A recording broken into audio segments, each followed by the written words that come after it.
Welcome back সবাইকে। আজ আমি নিউ ড্রামা লাভ নেক্সট ডোরের এপিসোড 1 শুরু করছি। ভিডিও শুরুর আগে লাইক করতে ও চ্যানেলে নতুন হলে সাবস্ক্রাইব করতে ভুলো না। তো চলো শুরু করা যাক। তো এপিসোডের শুরুতে কিছু মিডল এজ মহিলাদের দেখানো হয় যারা হাইকিং এ যাচ্ছিল।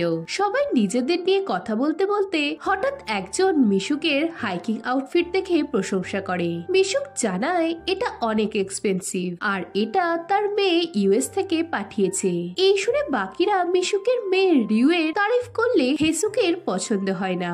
সে বলে, আমি বাবা আমার ছেলের কষ্টের টাকায় কেনা কোনো জিনিস নিতে কমফোর্টেবল নই। আমার কাছে আমার ছেলে সেংহই একটা বড় গিফট। এই শুনে মিশুক বলে, তুমি কি বলতে চাইছো যে আমার মেয়ে আমার কাছে দামি নয়? এতে হেসুক বলে, না আমি এভাবে বলিনি, তবে আমার ছেলে প্রেসিডেন্টের সাথে মিট করেছিল আর প্রেসিডেন্ট তার কাজের অনেক প্রশংসাও করেছে।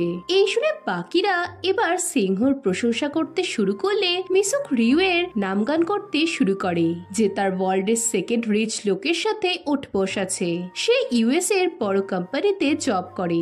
অন্যদিকে হেসুকো বলে সিংহ নিউ ইয়র্কের আর্ট সেন্টারে ডিজাইন বানাতে সাহায্য করেছে আর এর ফলে সে কোরিয়ার মধ্যে প্রথম যে ইন্টারন্যাশনাল আর্কিটেক্ট অ্যাওয়ার্ড পায়।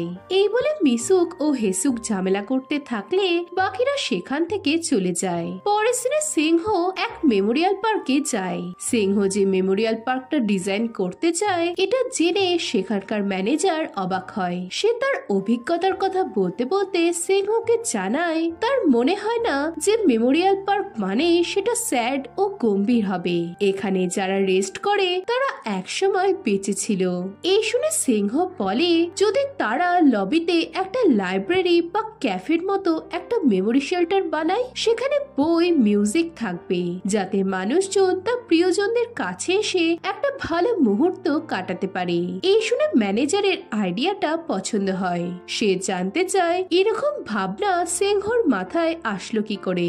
এই সময় সিংহর একটা কল এলে সিংহর হুঁশ হয় যে তাকে একটা অ্যাওয়ার্ড শোতে যেতে হবে। অন্যদিকে শোতে সকলে সিংহর জন্য অপেক্ষা করতে থাকে। সিংহর নাম অ্যানাউন্স হলে তখনই সিংহ সেখানে চলে আসে আর তার অ্যাওয়ার্ড রিসিভ করে। এদিকে তখনও মিশুক ও হেসুক তাদের ছেলে মেয়েদের নিয়ে গর্ব করে যাচ্ছিল। মিশুক রিউয়ের বিয়ের খবর সবাইকে দিলে হেসুক অবাক হয়। মিশুক হেসুককে সিংহর লাভ লাইফের ব্যাপারে প্রশ্ন করে। হেসুক বলে সিংহ তার কাজে বিজি থাকে। এতে মিশুক বলতে থাকে তার মেয়ে বিজি থাকার পরও ডেট করেছে। রিউয়ের বর ইন্টারন্যাশনাল লয়ার। এদিকে এই শুনে হেসুকও বলতে শুরু করে যে তার ছেলের জন্য মেয়েরা লাইন দিয়ে পড়ে থাকে। এতে মিশুক বলে হেসুক যেদিন তার ছেলের বিয়ের কার্ড তাদের দেবে সেদিনই যেন সে এসব বলে। এই শুনে হেসুক চুপ করে গেলে মিশুক আনন্দ পায়। পরের দিনে রিউ কোরিয়ায় আসছিল। এয়ার হোস্টেস তার ঘুম ভাঙালে রিউ চমকে যায়। সে বলে সে একটা মার খাওয়ার স্বপ্ন দেখছিল। নেক্সট দিনে সে কোরিয়া ল্যান্ড করলে তো ফ্রেন্ড ময়ূম তাকে নিতে যায়। গাড়িতে যেতে যেতে ময়ূম প্রশ্ন করে রিউয়ের মা কি জানে সে কোরিয়া আসছে? এতে রিউ হ্যাঁ বললে ময়ূম সিংহর কথা তোলে। এতে রিউ বলে সে নিশ্চয়ই অনেক বিজি আছে। এরপর তারা খেতে যায়। অনেকদিন পর স্পাইসি ফুড খাওয়ার জন্য রিউয়ের ঝাল লেগে যায়, তাই ময়ূম তাকে জলে ধুয়ে খাবার খাওয়াতে যায়। আর তখনই সেখানে রিউয়ের ভাই ডংজিনকে আসতে দেখে রিউ ময়ূমকে লুকোতে বলে। ডংজিন খাবার নিয়ে বেরিয়ে গেলে তার ট্রেনার তাকে পাকড়াও করে। এসব খাবার খেতে চাওয়ার জন্য ট্রেনার তার খাবারের প্যাকেট কেড়ে নিয়ে তাকে দৌড় করায়। এদিকে ডংজিন চলে গেলে ময়ূম জানতে চায় সে কেন তার ভাইকে দেখে লুকোচ্ছে। রিউ তার কথার উত্তর না দিলে ময়ূম বোঝে যে রিউ তার বাড়িতে না জানিয়ে কোরিয়া এসেছে। এরপর তারা হাতে বেলুন নিয়ে বাড়ির দিকে যেতে থাকলে রিউ হঠাৎ করে দাঁড়িয়ে পড়ে ময়ূমকে প্রমিস করতে বলে সে যেন আজ সারাদিন তাকে ছেড়ে না যায়। তখনই ময়ূমের অফিস থেকে ফোন এলে ময়ূম ছুট লাগায় আর তাই রিউ আপসেট হয়ে বাড়ির দিকে যেতে গেলে একটা বিল্ডিং দেখে দাঁড়িয়ে পড়ে। তার মনে পড়ে এখানে আগে একটা সনা ছিল, আর এখানে ছোটবেলায় একদিন তার ও সিংহর মা তাদের দুজনকে জোর করে নিয়ে এসেছিল। এখন এসব মনে করে রিউ ভাবে তাদের মায়েরা কি করে তাদেরকে একসাথে স্নান করাতে পারে। এটা তাদের সাথে অনেক অন্যায় করা হয়েছিল। এই সময় সেখানে সিংহ এলে দুজন দুজনকে দেখে কিছুক্ষণ হা হয়ে যায়। সিংহ প্রশ্ন করে সে এখানে তার জায়গায় কি করছে। এতে রিউ হাসাহাসি করলেও এটা যে সত্যি সিংহর বিল্ডিং সেটা বুঝে অবাক হয়। সে চলে যেতে চায়, কিন্তু রাস্তায় তাদের মা বাবাদের আসতে দেখে রিউ কি করবে বুঝতে না পেরে সিংহর বিল্ডিং এর সামনে পড়ে থাকা কার্ডবোর্ডের মধ্যে লুকিয়ে পড়ে। এতে সিংহ অবাক হলে রিউ তাকে লুকোতে হেল্প করতে বলে।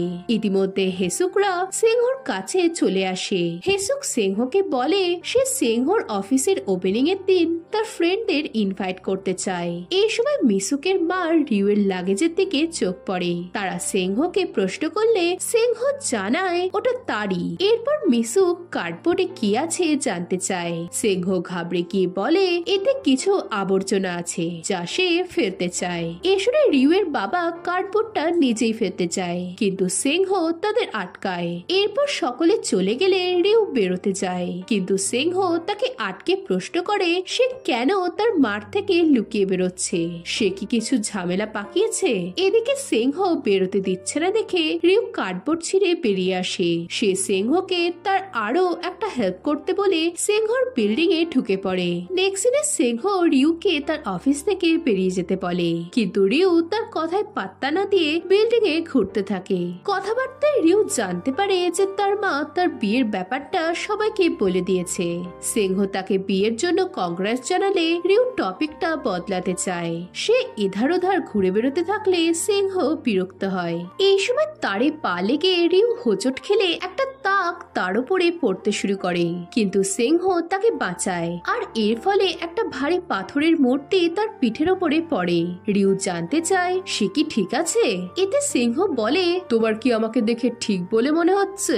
রিউ উঠে মূর্তিটা তুলতে গেলে দেখে সেটা সত্যি অনেক ভারী, তাই সে সিংহর পিঠের আঘাত দেখতে চায়। এতে সিংহ বাধা দিলেও সে শোনে না। সিংহ বলে তুমি আমার আশেপাশে থাকলে আমার এরকম কত যে আঘাত লাগে তার ঠিক নাই। এদিকে রিউয়ের সিংহর পিঠের একটা পুরনো আঘাতের চিহ্ন দেখে মনে পড়ে ছোটবেলায় একবার মারপিট করার সময় সিংহ তাকে আটকাতে আসে, আর রিউ তাকে সরাতে গেলে ধাক্কা লেগে সিংহর পিঠ কাঁটাতারে লেগে ফুটো হয়ে যায়। রিউ বলে তোমার পিঠে এখনো ছোটবেলার দাগটা আছে।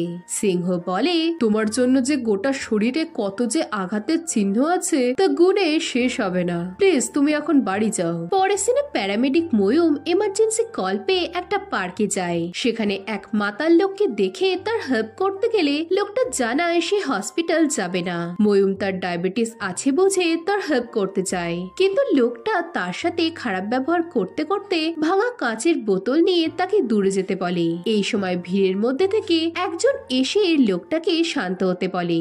ময়ূম লোকটাকে এসবে ঢুকতে বারণ করলে লোকটা জানায় সে ক্যারাটেতে রেড বেল্ট। এই বলে সে মাতালটাকে মারতে এলে নিজেই হোঁচট খেয়ে উল্টে পড়ে, আর কাঁচের টুকরোয় তার হাত কেটে যায়। এদিকে এসব দেখে ময়ূম ক্যারাটের এক ঘায়ে মাতালটাকে উল্টে ফেলে দেয়। এই দেখে লোকটা অবাক হলে ময়ূম বলে সে ব্ল্যাক বেল্ট। এদিকে ময়ূমের ক্ষমতা দেখে মাতালটাও হসপিটাল যেতে রাজি হয়ে যায়, আর লোকটা এক মনে ময়ূমের দিকে তাকিয়ে থাকে।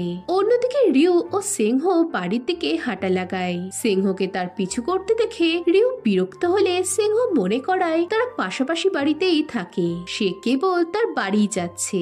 এতে রিউ তাকে অন্য রাস্তা দিয়ে বাড়ি যেতে বলে। এই সময় এক ডেলিভারি বয় তাদের সামনে এসে থামলে রিউ হা করে তার দিকে তাকিয়ে থাকে। এতে সিংহ ভাবে সে হয়তো ফ্রাইড চিকেন খেতে চায়, কিন্তু রিউ বলে ওঠে লোকটা কি তাকে তার হেলমেটটা ধার দিতে পারবে। এই শুনে সিংহ অবাক হয়। রিউ বলে তার মাথাটাকে তার মার হাত থেকে বাঁচাতে হবে। এরপর সে কিছু ভেবে হঠাৎ করে তার ব্যাগ খুলে সমস্ত জ্যাকেট বের করে পরে নেয়। এরপর সে বাড়ির সামনে এসে কিছুক্ষণ চিন্তা করে সিংহকে তার গায়ে হিট করতে বলে। সিংহ বলে তার তবে ইউএস থেকে বুলেট প্রুফ জ্যাকেট পরে আসা উচিত ছিল। এই শুনে রিউ রাতটা সিংহকে তার সাথে থাকতে বললে সিংহ কিছুতেই রাজি হয় না। এতে রিউ বলে ফেলে সে তার মাকে বলতে এসেছিল যে সে তার বিয়েটা ভেঙে দিয়েছে, কিন্তু এখন আর বলার সাহস হচ্ছে না। এদিকে এই কথাটা তখন মিসুক শুনে ফেলে, আর এসব তার কিছুই বিশ্বাস হয় না। রিউ তার মার কাছে এসে কথাটা ঘোরানোর চেষ্টা করে, কিন্তু পারে না। এদিকে এই শুনে রিউয়ের বাবা শক খেয়ে উল্টে পড়ে। সেংহোর বাবা তার হেল্প করতে গেলে সে হঠাৎ উঠে বলে, এটা নিশ্চয় একটা বাজে স্বপ্ন ছিল, তাই না? এদিকে মিসুক বলে, তোমার কি মাথা খারাপ হয়ে গেছে? রিউ এতে কিছুই হয়নি এমন একটা ভাব দেখাতে থাকলে মিসুক ক্ষেপে গিয়ে তাকে মারতে চায়। সেংহো তাকে ব্যাপারটা ধীরে সুস্থে হ্যান্ডেল করতে বলে। মিসুক জানতে চায় তার হবু জামাই কি রিউয়ের সাথে খারাপ ব্যবহার করেছে। এই বলে সে রিউয়ের বাবাকে ইউএস এর 2টো টিকিট বুক করতে বললে রিউ জানায় এসব কিছুই হয়নি, সে বিয়েটা করতে চায় না। এই শুনে মিসুক মনে করে রিউ হয়তো তার হবু হাজবেন্ডের ওপর চিট করেছে। এদিকে এ কথায় সবাই অবাক হয়ে যায়। মিসুক রিউকে মারতে গেলে রিউ সেংহোর পেছনে লুকোয়, আর তাই মিসুকের সব মার সেংহোর ওপর এসে পড়ে। এতে হেসুক মিসুককে আটকিয়ে তার ছেলেকে মারতে বারণ করে। এই সময় রিউয়ের বাবা চিৎকার করে মিসুককে থামতে বলে রিউয়ের সব কথা ঠান্ডা মাথায় শুনতে বলে। এতে মিসুক শান্ত হলে রিউ জানায় সে তার চাকরিটাও ছেড়ে দিয়েছে, বর্তমানে সে বেকার। এদিকে ডংজিনও ইতিমধ্যে সেখানে চলে আসে, আর রিউয়ের চাকরি ছাড়ার কথায় হা হয়ে যায়। এদিকে রিউয়ের বাবা মাটিতে বসে পড়ে ডংজিনকে ধরে কাঁদতে শুরু করে, আর মিসুক রেগে মেগে রিউকে মারতে যায়। তার রিউ বাঁচতে সেংহোর হাত ধরে পালায়। সেংহো এর কারণ জিজ্ঞেস করলে রিউ বলে সে তাকে মারের হাত থেকে বাঁচাচ্ছে। তারা ছুটতে ছুটতে মিসুকের নাগালের বাইরে চলে যায়। এক জায়গায় এসে রিউ হাঁপাতে হাঁপাতে সেংহোকে তার জন্য জল আনতে বললে সেংহো তাকে নিজের থুতু দিয়ে গলা ভেজাতে বলে।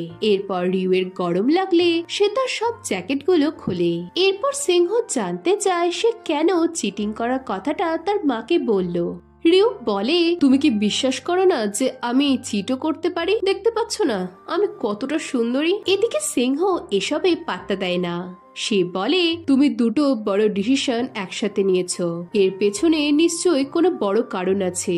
এতে রিউ জানায় তার লাইফ একঘেয়ে হয়ে পড়ছিল, কাজ ও সম্পর্ক দুটোই তার কাছে অনেক বড় একটা বোঝা হয়ে পড়েছিল, তাই এসব থেকে বাঁচার জন্য সে এটা করেছে।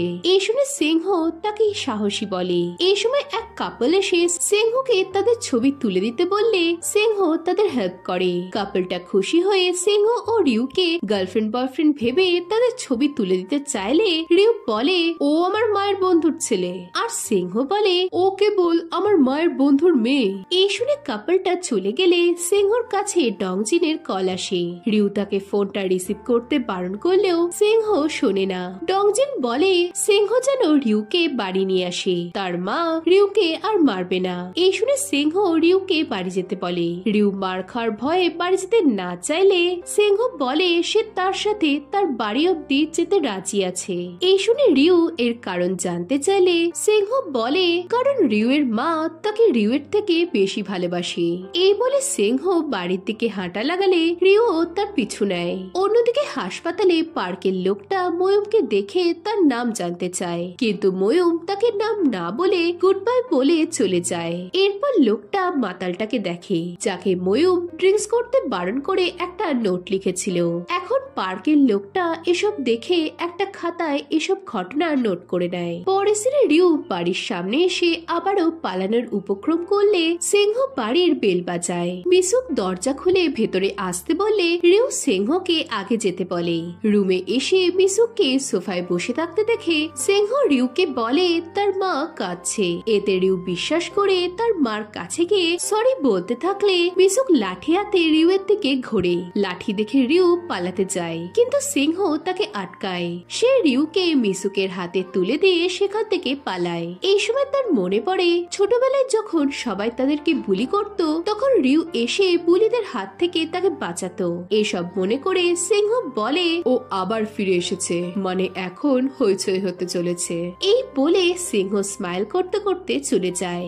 আর এর সাথে এপিসোড 1 শেষ হয়। এখন এরপর কি হবে জানতে হলে ভিডিওটাতে লাইক ও কমেন্ট করো, আর নতুন হলে চ্যানেলটা সাবস্ক্রাইব করে দাও। তো দেখা হচ্ছে নেক্সট ভিডিওতে। বাই।